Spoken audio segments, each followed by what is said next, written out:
Hey guys, gals, non-binary pals, it's me, your host with the most, Dr.JWolfenstein. Sorry for the sudden abrupt start. I didn't know that, I don't think that you guys can see that down there. Huh. Well, alright. So, I'm gonna turn that off real quick. But, welcome to the stream. Sorry I didn't start it in my usual way. I'm, just kind of flabbergasted by the overlays that are available on WoW now. So, I'm, kind of looking at them. But anyway, welcome. I am going through another character, doing another stream to, get them their heirloom gear. So, just Eroshan here is aha. She is now level 41.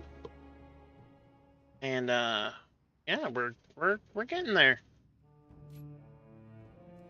So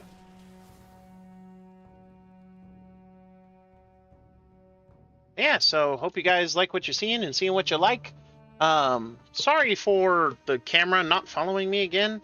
I gotta figure out what's going on with VC Face lately.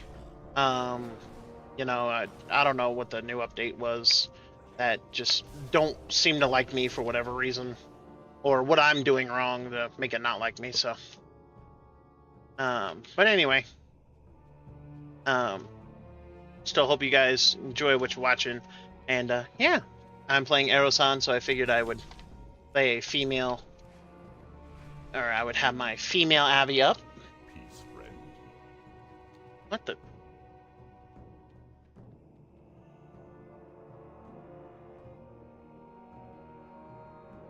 How may I aid you? Goodbye. Okay, that's weird. Go in peace. Be careful. Farewell. Go in peace. Be careful. Ancestors watch over you. What the? Oh, skip. Huh. Why did it skip, I wonder? I'm not doing anything, like, stressful. Well, um, welcome, guys.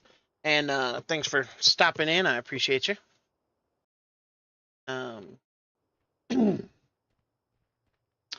So, man, it says frames are skipping. Why is it skipping frames? Huh. No idea.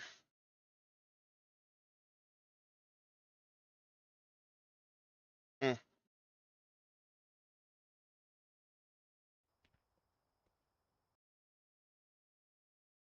All right, well.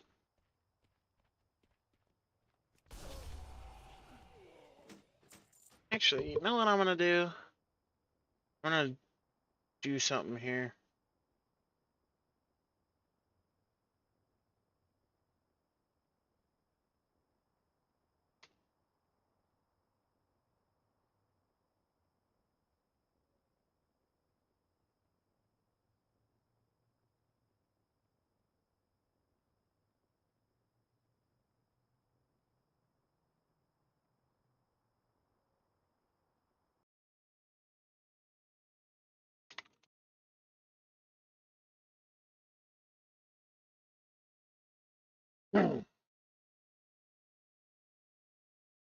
Okay, here we go. Sorry, I'm gonna do something real quick here, adjusting my settings and stuff.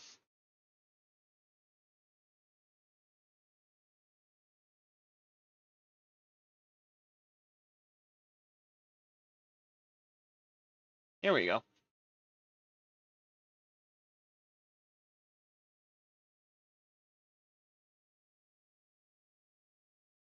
Commit.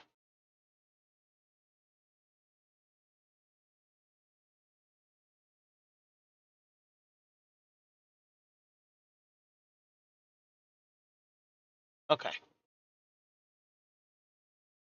Let's see if that helps with the skipping of the frames, because now that I turn that off, it does seem to help.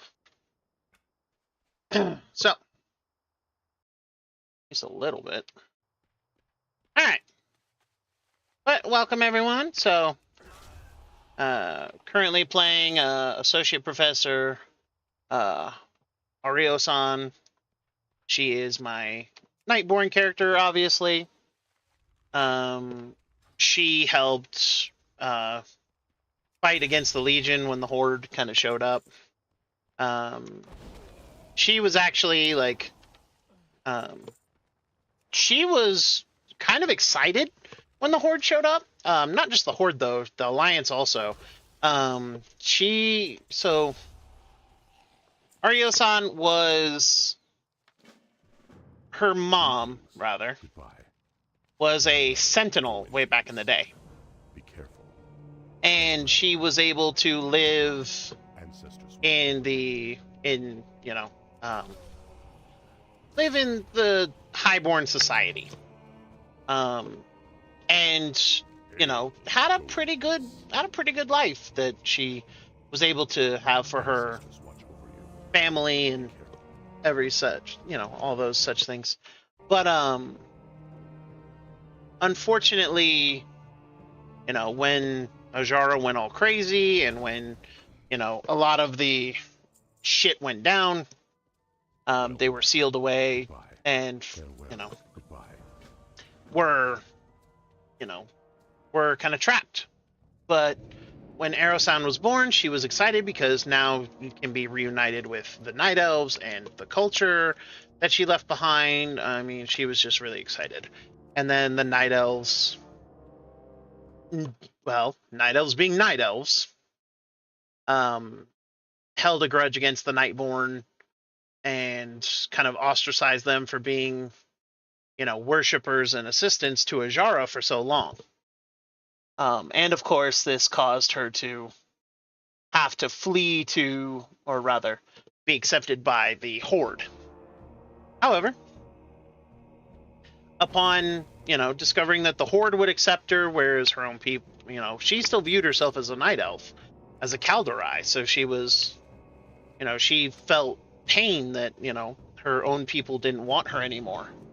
But she found a home in the Horde, and she quickly found a supporter in Bitha Paledown, the demon hunter that had come fighting alongside the Horde, and basically told her that, the Blood Elves received similar treatment by the Alliance, and that, while individuals in the Alliance could definitely be trusted and were definitely good people, the Alliance leadership and, frankly, the leadership of Tyrande Whisperwind was not good leadership.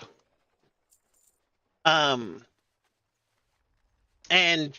she kind of explained to Ario-san about the attempted genocide of the Blood Elves and how that all shook out.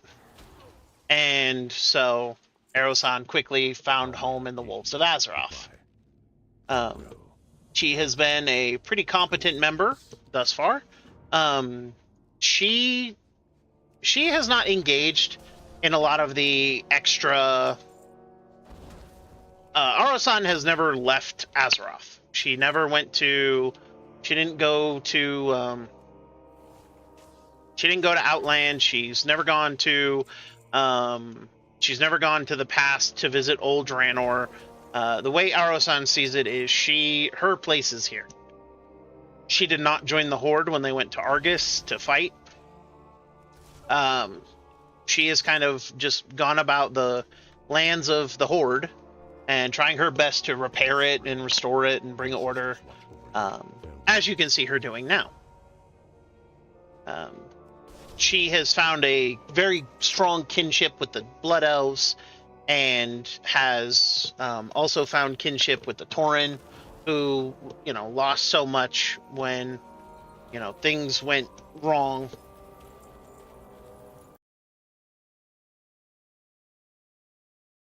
So, again, also, it's just a very clear time for her, and she's done her best. She was not was not around for dealing with Garrosh, so didn't have to deal with him. But she is well aware of the history that he's had in the Horde, and she, much like any sane person, hates him for it. And she also, frankly, does not appreciate the Night Elves. So when Sylvanas, burned Teldrassil, Erosan, to her horror, later, she did partake, mostly because Erosan was still healing from the rejection that she saw. She saw it as a rejection of her and her people by, their family, their so when the Night Elves rejected the Nightborne as people and as, Kaldorei, and basically forced them into the arms of the Horde, Erosan was only too happy to watch and participate in the burning of Teldrassil.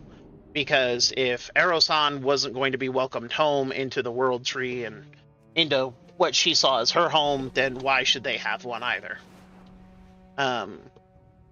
Again, a narrow view, and one that she ended up regretting when Sylvanas betrayed the Horde.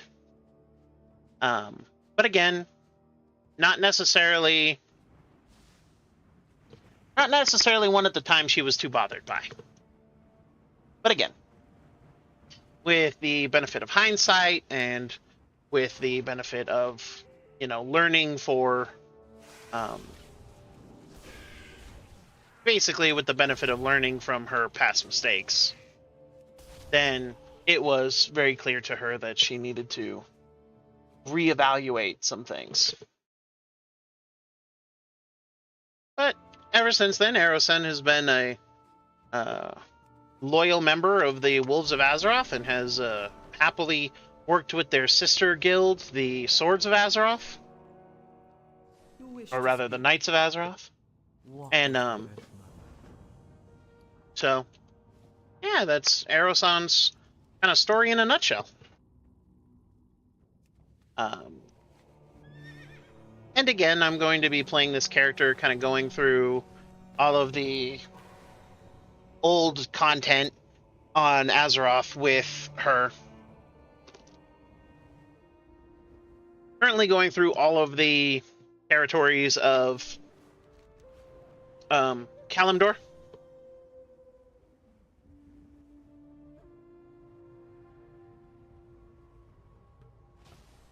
Hail. Goodbye. Go in peace. Goodbye. Be careful. But yeah, so Watch over you. all in all, that's Erosan's story, and I like Erosan as one of my characters. Like she's kind of complex. Definitely has her demons though. Definitely not what she should have been doing, and definitely yeah, just it was kind of rough. But yeah, she tends to be a leal and loyal member of the Horde, and again, she's that way because the Horde was her home, and so she is very insistent that she owes the Horde that, which is why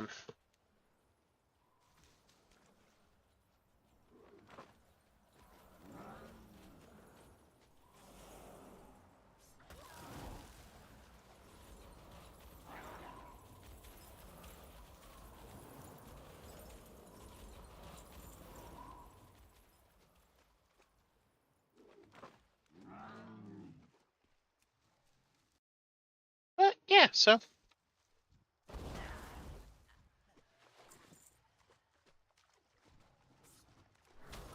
and that is something that I've always done, me personally, is like, playing this game over the last, however long I've played it.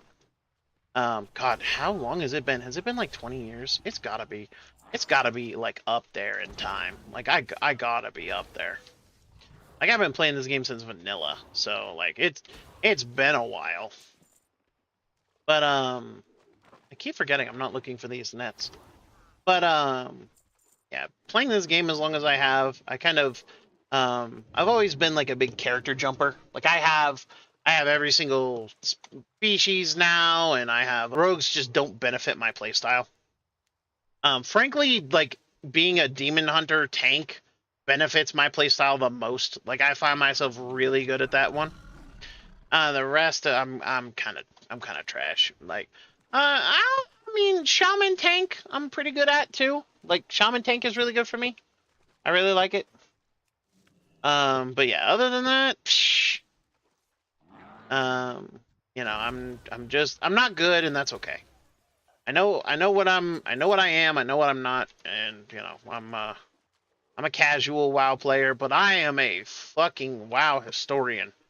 I love WoW. I love the lore. It is my favorite fantasy setting, bar none.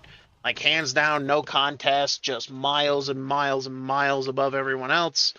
Warhammer 40k is my favorite sci-fi setting, hands down, bar none, no contest. The Starfire series is a close second. My Vilkshafa brother Krolot and I listened to a lot of the books together. There are no Chofaki here. And yeah, no, it's but yeah, that's my second favorite, and then StarCraft is my third. And after there, it really doesn't matter. But yeah, no. So that's kind of where we're at there, Chiefs. Pretty kitty. Pretty kitty. Pretty kitty. Pretty kitty. Pretty kitty. Pretty kitty. Why are my frames so fucking rough, my guy? Jesus. This didn't really get that bad again? I don't know. That just, man, that's rough, man. But, yeah, so as far as fantasy setting goes, Warcraft is hands down my favorite, and you know, again, no contest, not even close. D&D, frankly, is my second favorite. Oh god, if I had to pick a third favorite fantasy setting,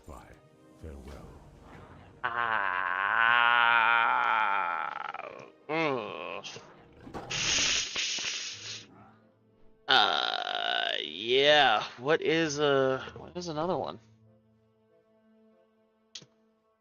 Oh god, I don't even begin to know.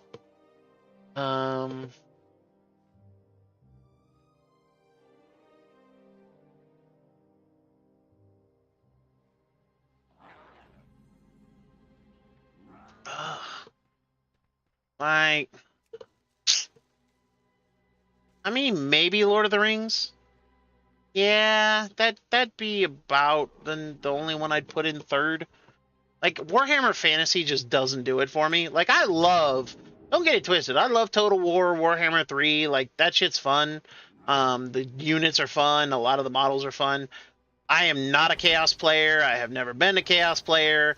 Frankly, my thing is this: is if I can't find something good to look at in the fucking faction, I don't even begin to care.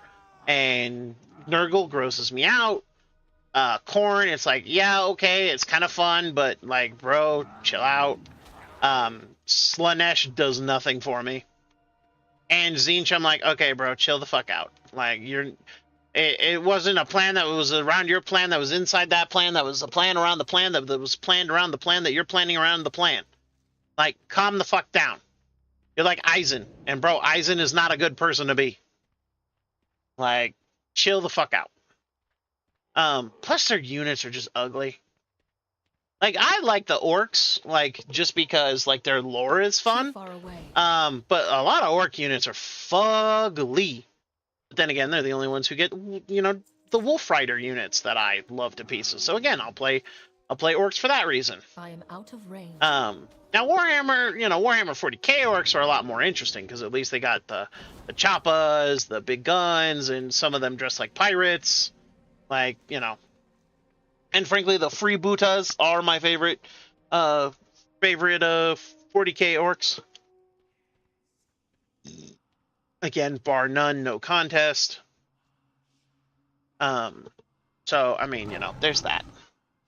So I mean, all in all, favorite post-apocalypse settings. Like if we're going raw post-apocalypse, it'd probably be The Last of Us. Yeah, The Last of Us is probably good.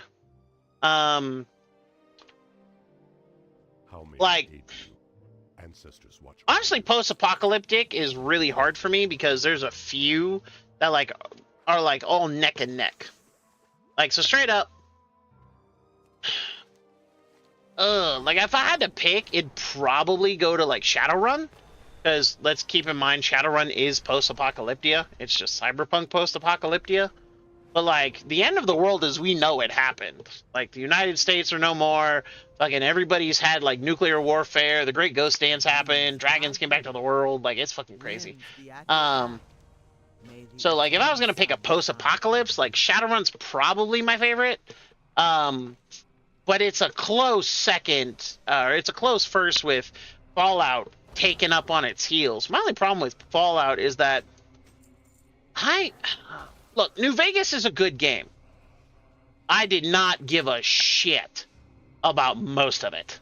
Like, the DLCs were really good, but, like, bro, I hated the NCR. I hated Kaisar's Legion. Like, fuck the both of them, man. Like, I was all for just destroying the NCR, man. And I don't dig the Legion because it's like, you know, oh, you know, we're gonna crucify people and women are only good for breeding and slaves, and I'm like, bro, that's fucking retarded. Like, yeah, I understand it's post-apocalypse and like it would eventually get to that point. I'm like, bro, like you're being led by a guy who's got like brain tumors or something, and frankly, he's going fucking crazy. Like, not to mention, all of them were such condescending assholes. Like, every single faction. NCR, Kaisar's Legion, it didn't matter. Oh, you know, you're an ignorant savage, or oh, you're a... God, who was that general? Like, General Oliver or something? Called me a courier walk the wasteland fuck? I'm like, bro, fuck your whole life.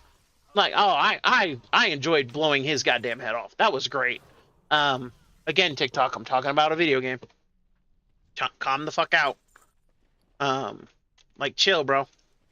But, God, killing Oliver was good. And then, of course, Lanius, like, thought he was such big bad, you know, big Billy badass till I blew his fucking brains all over the goddamn Mojave.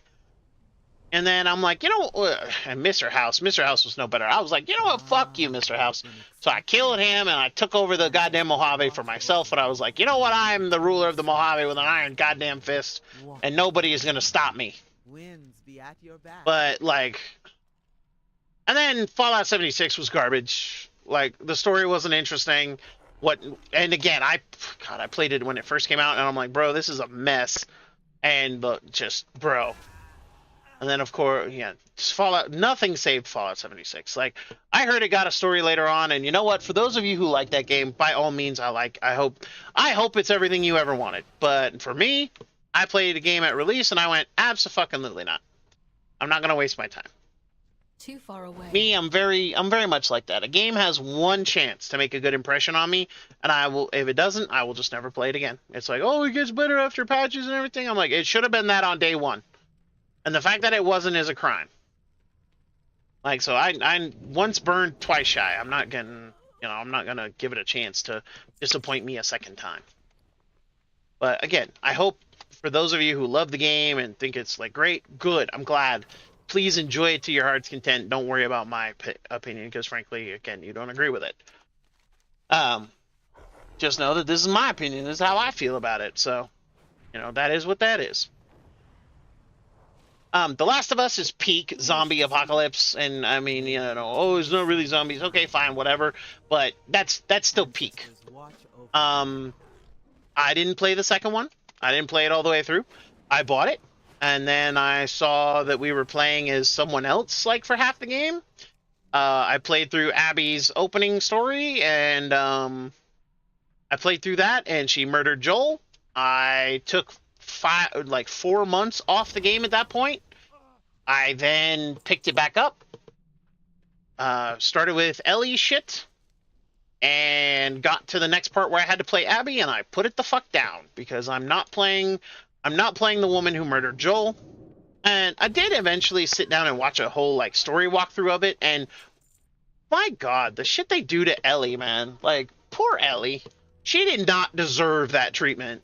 Like, bro, like they framed her to be the bad guy. She was clearly the bad guy.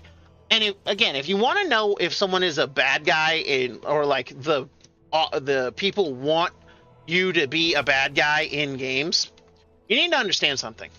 They will frame everything one character does as wrong, and at the same time, the one they think that you should kind of side with, they will paint them as the ultimate good force. And it's lazy. And in The Last of Us 2, it was just lazy. And I say it was lazy. And the reason I say it was lazy is because, I mean, you can just see. So Abby ends up being essentially Joel for a long period of time. Like, it helps the kid who's got the cure, whatever. She does that. And then, she murders Joel in the first bit, and yes, it is a goddamn murder. No, I'm not going to take any arguments to the contrary, and no, I don't care. But so she murders Joel in the beginning. You then go through the game as Ellie, and you're hunting down Abby. You're trying to get revenge, which again, revenge stories are good stories. Revenge stories have always been good stories. But keep in mind this, right? As Ellie, you kill a bunch of dogs. And, you have to because they're the enemy's dogs, they're trying to kill you, this, that, and the other, right? But the studio wants you to side with Abby, and so what they do is when it comes time for Abby to be the focus, your interactions with dogs are positive ones. You're petting them, you're showing them love and affection and all that. And it's like, bro, you clearly picked a side. We are supposed to side with Abby. And that's a very common writing trope, is if you want someone to be evil, show them mistreating or hurting animals, and your whole audience will automatically hate them.